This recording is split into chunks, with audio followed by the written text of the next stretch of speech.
Well, hello there. This is Shane from Shane's Books and Review. I hope that you are doing good today. It is Friday. Congratulations. And today we will be talking about Cleaning the Goat, a book that was co-wrote by Lee Child and Karen Slotters. And the two main characters in it would be, of course, hers, which is Will Trent and Jack Reacher.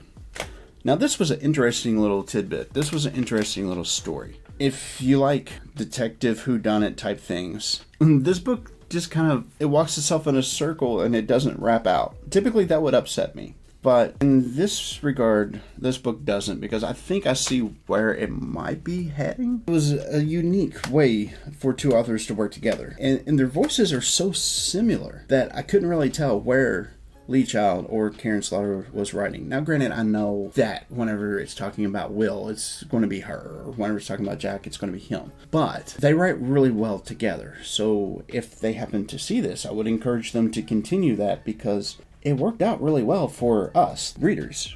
The long of it all is that there's some interesting exposition in the beginning. We have a detective that's an actual cop, this Will Trent, and then we have Jack Reacher, which is kind of his own man. He always has been. But he gets into stuff quite by accident a lot of the times. But this time, he receives one of those coded messages with money from somebody that knows him quite well, and whenever he speaks with her, then he finds out that there's a job opportunity he needs to go check out, and they usually don't tell him a thing about what he's getting into. He just figures it out. Really good at that. Now, Will, on the other hand, he's come to investigate a cop killer. Hellfire Damnation absolutely determined that he's going to find out who killed this cop. But towards the end of the book, it was kind of unique because the situation didn't work out the way that either one of them typically would have had things work out. Good compromise. Will finds out the actual information of what happened and what he was investigating and makes a really good choice.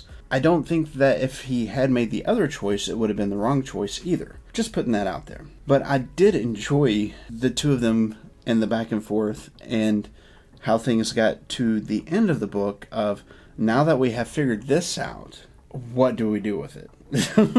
That was a very interesting thing. So, with that being said, it was a very, very short book. So this week it might be backwards. This video might be the very short one, and Monday might be the very long one. If you happen to have Audible, the narration was by Eric, Jason Martin, and Jeff Harden.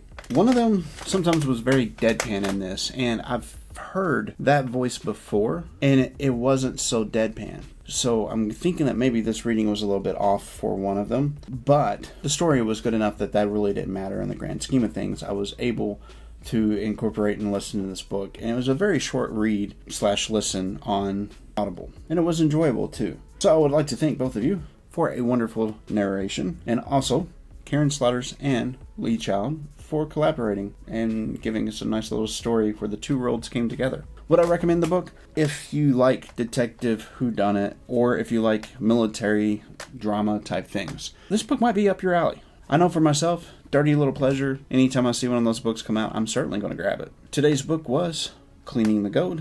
Like, share, subscribe. This is Shane from Shane's Books and Review, and I will see you on Monday.